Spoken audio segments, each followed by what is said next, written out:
We're Rory and April. We are the Great Escapers.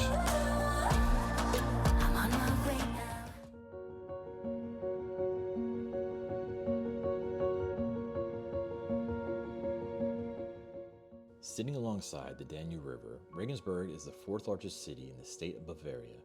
From its foundation as an Imperial Roman river fort, the city has been the political, economic, and cultural center of the surrounding region. The first settlements in the Regensburg area date from the Stone Age. The medieval center of the city was made a UNESCO World Heritage Site in 2006 due to its well-preserved architecture, being the biggest medieval city north of the Alps, and the city's historical importance during the Holy Roman Empire. The stone bridge, built between 1135 and 1146, was used by the knights of the Second and Third Crusades to cross the Danube on their way to the Holy Land. This bridge opened major international trade routes in Europe and began the city's golden age for wealthy trading families. Regensburg has a vast history and is now home to several notable colleges and industrial companies contributing to the city's current wealth. Cheers! Cheers! This is our last video for this adventure. Our last town that we are visiting on this 14-month journey through Europe. We are in Regensburg, Germany. So trying to find a place in Germany was a little challenging.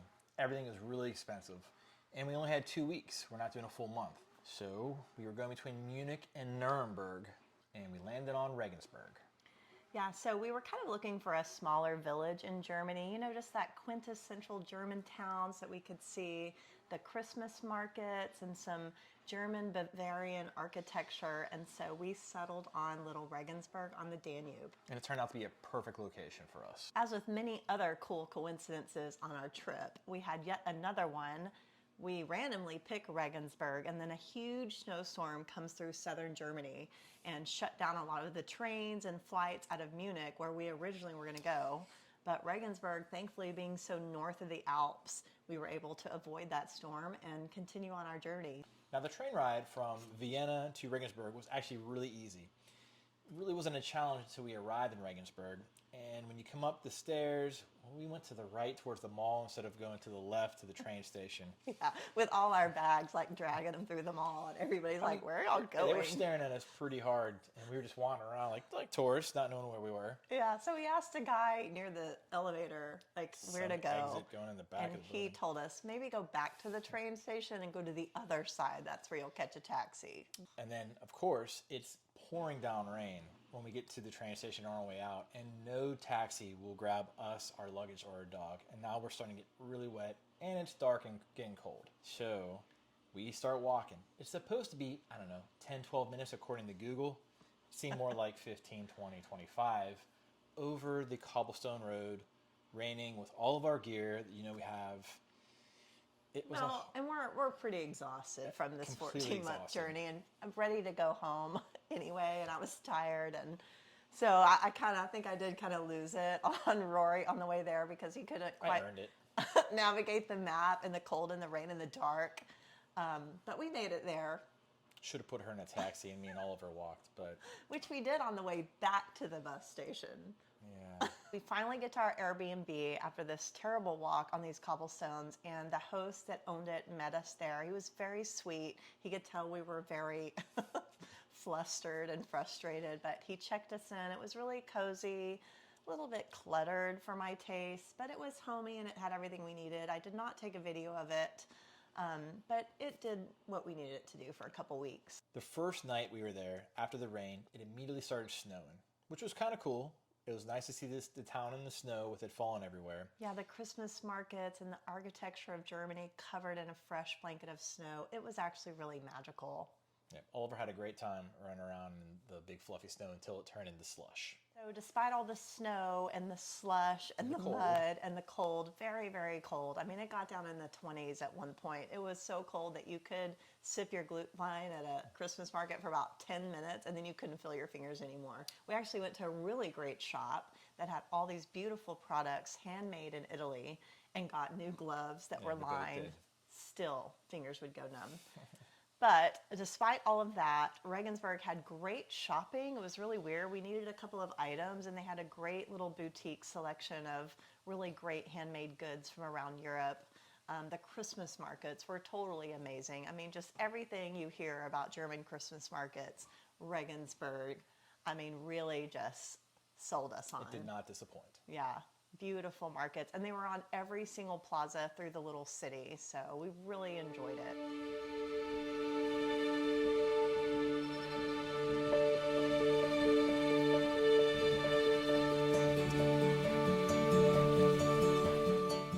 The German Gothic Cathedral is a magnificent centerpiece in Regensburg.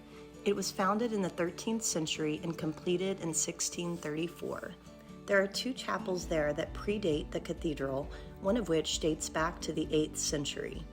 The official choir at St. Peter's Cathedral is the famous Regensburger Domspatzen, or what they call the Cathedral Sparrows. It is a famous boys' choir that dates back to 975 AD. It consists of boys and young men, and they perform at Mass and in concert and have made significant international tours and recordings.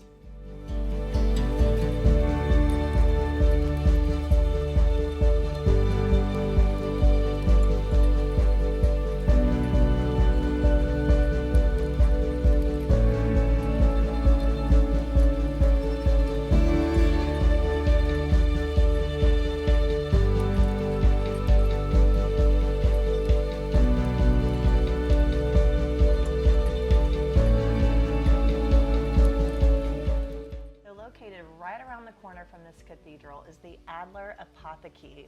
It is one of the oldest pharmacies in Regensburg and was founded in 1610. I went in there just with my bewildered head cold state, needing some drugs, just to realize where I was at this Apotheke. Definitely a historical place here in Regensburg, and it's really neat with like the vintage apothecary bottles and the original interior.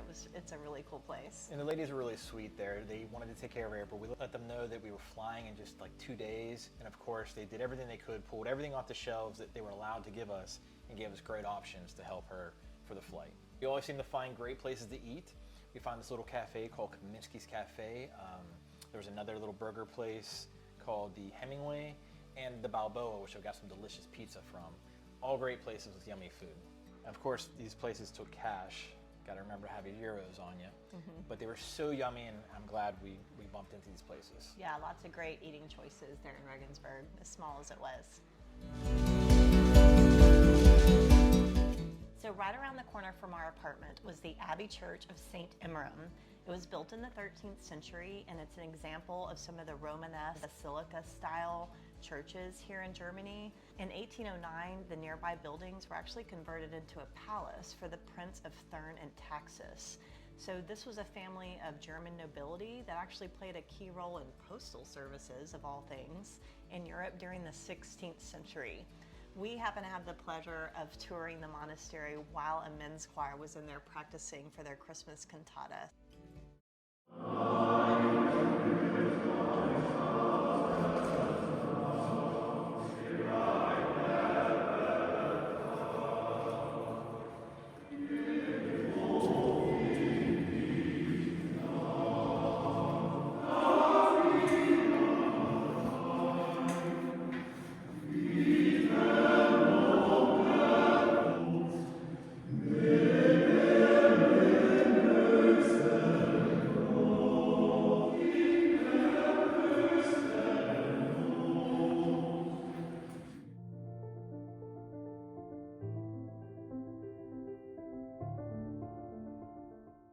So we absolutely loved the beautiful little village of Regensburg. It was so rich with history and places to shop and eat and walk around and enjoy the Christmas markets.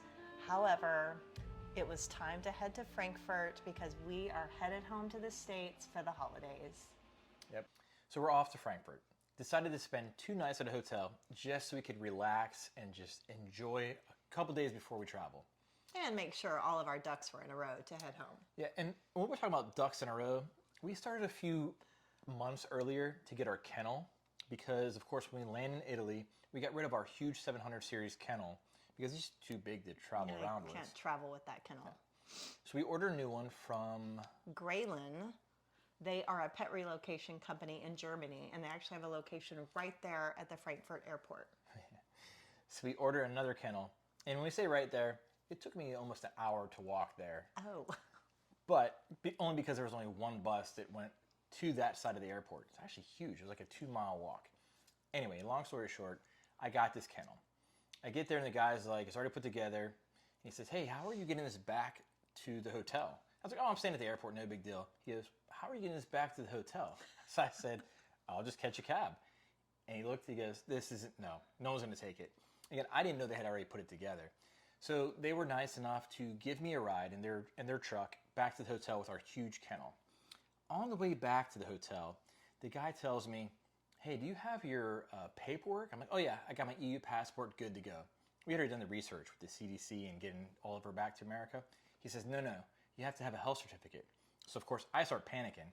I'm texting April. So now I'm panicking. I had just gotten out of the shower. I'm getting dressed to just relax at the hotel for the day. And I'm now breaking out in hives and sweating and freaking out that we have one day to get to a vet, to get a health certificate. And so Rory gets back to the airport. I take a deep breath while she's still screaming and panicking. And I'm not really sure what to do because the vet opens at 4 and we're leaving the next day. So I walk down to the Lufthansa Customer service at the where airport. they do the heavy cargo or the heavy luggage. I say what's going on, show him all the information, have the pet passport in my hand, and he looks at me and says, that's all you need. Just be there at 7 a.m. in the morning. Earlier than we had planned on being there, so I was like, okay, Right. great. So he texts me and says everything's fine. He gets up to the hotel room. He's like, okay, we don't need it. Lufthansa says all we need is the EU pet passport. And we all breathe a sigh of relief. Okay, he's good to go. So of course we relax. We go have a nice dinner. Even brought Oliver up there. It was great. Really relaxing for all of us. Get up early the next morning, feed him, go walk him, all before 6 o'clock, before April wakes up, and we, start heading towards the counter. Check in at 7 like we were told, and then, dominoes start falling. Oh yeah. So the customer service rep at the cargo counter starts looking at Ollie and his kennels like, oh no, he doesn't fit in there. I'm like, yeah, he does. This is the same 700 series kennel that he came here in on this airline here at Lufthansa. She's like, no, he doesn't fit. I'm gonna have to call somebody. So she calls over another lady. They make him get out, get back in the kennel, and she's telling us as well, he doesn't fit in here. You're probably gonna have to get him on the plane. You'll get on the plane and then you'll both have to deboard, and at your expense, you're gonna have to cargo him and get another flight home. I'm like freaking out again, like, you've got to be kidding me. We came over here in this 700 series kennel on this Lufthansa flight. They're like, well, we're gonna call our director. So, one eternity later, they call this director. He comes in about 2 seconds flat. He has Ollie out of the kennel, back in the kennel. He's like, yep, good to go. He walks off. And we're like bewildered, like, that's it? Is that it? I mean, we gave her some flight information that she wanted about, yes, bringing him over way back in October of 22. Yeah. So she confirmed that, yes, he was on Lufthansa in this kennel. And they ended up saying it was fine. So we come away like trying to catch our breath and trying to avoid Ollie seeing us in his kennel as he's being carted away down the terminal to go and relax at our gate and try to breathe, praying that we're going to get on this flight. So we're at the gate. We saw Oliver get on the plane. Everything seems to be working out just the way like it always does. April puts her ticket on the little machine, goes green. She walks in. I'm just right behind her, smiling, having a good time. Put my ticket down, beeps red. It must be a mistake. Put it down, beeps red. Now, I only start panicking because I have a little problem when we go through airports. I always get strip searched. So he was ex-military, just so you know. And yeah, he was always flagged getting on several flights since I've known him. So a guy comes over and goes, try it one more time. Now I'm starting to sweat because I'm like, I'm going to take off my pants again. So I put my ticket down. It goes red. I'm like, oh, here we go. I go out of the line and... Really long story short, what had happened is that Oliver's pet passport was tied to Rory's passport and his boarding pass. So they were expecting 2 dogs on that flight. Only one of those dogs showed up. We know it was ours because we just watched him being loaded on the tarmac into the plane because he's got an air tag on him, and we followed him on our phones as he came down the tarmac and then watched him physically get on the plane. So I'm trying to tell the lady, no, he's on it. We watched him. We watched him get on the plane. And anyway, they just had to confirm that he was on our flight. Sure enough, he was on our flight and Rory got on the plane. Kept my pants on. And everybody boarded. April took her Xanax. We took a little nap, had dinner, and finally arrived 14 hours later. back in the States. After all of that in beautiful Regensburg and beautiful Europe for 14 months and 12 countries, we're home, and if you'll stay tuned to our next video, we're going to give you an update of what we've decided to do, where we are and why, and where we're going to go next. So stay tuned, guys, and thank you so much for watching our channel. Please like this video and subscribe for more adventures. And till then, Cheers. cheers.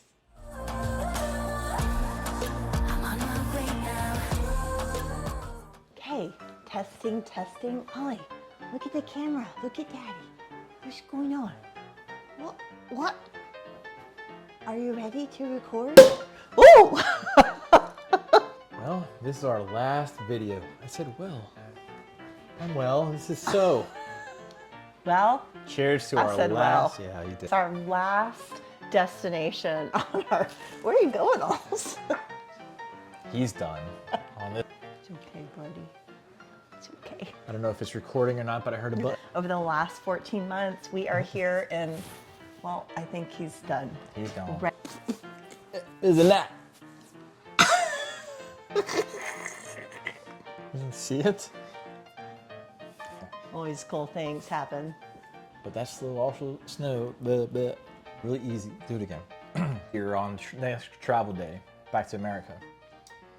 Do it again. So we head to Frankfurt. We're gonna spend 2 nights at the hotel. You can start over. Place called place. We'll leave you with a little. I was still.